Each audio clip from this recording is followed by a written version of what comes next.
magaling magsalita. Ito si sister, si brother. But don't judge on the outside. Kaya nga meron sa kanila, don't judge about, no? Don't judge the book by its cover. Huwag tayong maghusga kaagad. Because man, look in the outward appearance, God looks directly in the heart. Sa puso po natin. Sa illustration. The old saying goes, don't judge a book by its cover. And it's true. Don't look at that person who ends up next to you and say, that person is way too different from me. I could not invite him to my church. Ano na? Ay. Volume.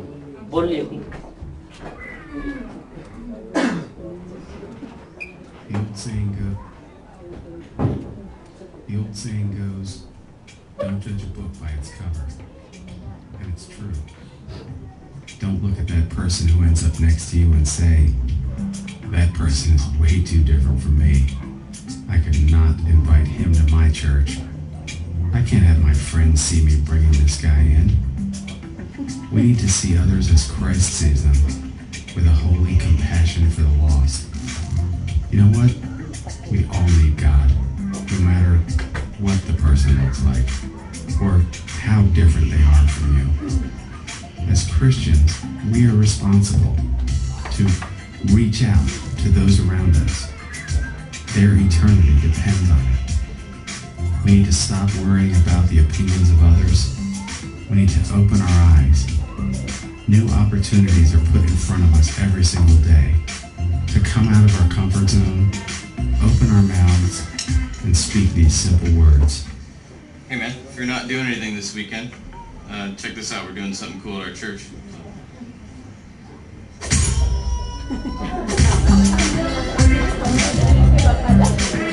Ano bang inaasahan nyo kanina? Di ba yung pagkakasya yung simple, yung akala nyo, ang nagbabasa ng Biblia, nandito parang magiming. But, yung palang hipi-hipi lang, no? My point is po, mga kapatid, is God uses ordinary people. Yes, alam niyo po si Moses, hindi naman siya marunong magsalita eh. Bulol ako, sabi ni Moses. Hindi naman ako mag-great speaker, but God uses him. Ang iyong lingkod po, mga kapatid, nung bago ako nakilala ng aking mga kapatid, Sister Arlene, Brother Ed, ano po yung mga hindi naman ako marunong talaga magsalita mag-Tagalog. Dahil ang Tagalog palugtod talaga. At kapag nagsalita ako ng English, ang yabang. Di ba, Arlene? But, hinasa ng Panginoon na tumayo po sa harapan. At ito pang biyaya ng Panginoon. How is my English today? Ay, ganun, no? But, ano mga kapatid, ito po yung biyaya ng Panginoon that we, ordinary people, we're going to use by God. Huwag po tayo upo lang na every Sunday matagal na tayo dito. Sige, upo lang, kuya-kuya lang. We must witness. The day of Pentecost is about harvest.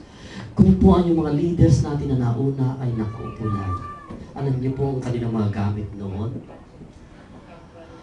Maluwag pa noon. Hindi po sasakyan ng Toyota o Nissan o ano man yan. Alam niyo pong gamit nila? Bisikleta. Tig-isa kaming bisikleta. Naalala ko po yun mga kapatid, yung mga una natin mga leaders. Pag galing sa trabaho ka, ayun na kagad, parang namang bususok, ganun-ganun na kami, mga bisikleta na yun. Tagahanap na kami kung saan po mag-Bible study. Hanap na. Purihin po ang Panginoon itong Lord of the Harvest was conceived. O nagpatuloy, was continued by the help of God and by the presence of God. Some others nag-react mo. Kapatid dito sa atin yun. Hindi natuloy sa testimony kay Ivan. The church was not to be limited to men of their own language, but was to embrace men of every language under heaven. So, ibig sabihin na hindi lang naman po para sa mga Pilipino ang mabuting balita. So, gagamitin po ng Panginoon ang ating lingwahe.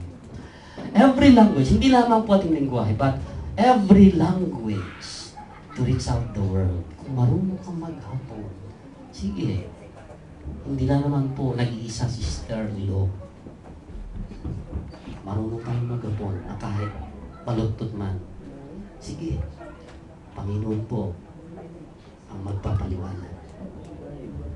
Amen? Amen. Hindi man tayo marunong. Sabi nga, hindi maalam ng mga tao noon. You only feel by the greatness of God. Pangatlo po, reactions from the crowd. Ang reaction po is from verse 12 and 13. Amazed and perplexed, they asked one another, what does this mean? Sa verse 13, some however made fun of them and said, they have too much wine. Una po, some are receptive. May naman po talagang, nag-respond. Some are receptive. Alam niyo, sabi doon sa verse 12, amazed, namanga sila. Subalit, nagkaroon sila ng kalituhan. Nung nagkaroon sila ng kalituhan, nandito sila, nagtanong sila, nagsaliksik sila. They search. Are you searching? Continually searching for the presence of God. Pangalawa is, some others are resistant. Some others are resistant sa verse 13. However, they made fun of them. Kaya kung minsan makakarinig kayo po, kung kayo po ay mag-witness, ano ba yung napasukan mo, pare? Ano ba naman sis ka na ba dyan? Oh, maniwa, para kayong lasing dyan kung nagpupuri kayo sa Panginoon. Para kayong baliw. Opo, nababalik tayo sa tamang pag-ibig. Nababalik tayo sa tamang pag-ibig, tamang pag-iisip. Pero, yung mga hindi na nakakilala, nababaliw sila, nahahaling sila sa mga maling pag-ibig. Right? Kaya some others are resistant. Mga kapatid, ano po ang mensahe ng Panginoon sa atin sa hapon na ito? Because some made fun of it. Are you one of those who made fun about the Holy Spirit?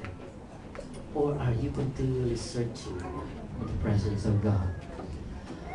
The disciples recognized the presence. Now we know that this is the presence of God. Right now, mga kapatid, do you feel the presence of God? God wants to continuous fill us completely because we have a ministry. And ministry is to spread the gospel. Each one of us have a ministry.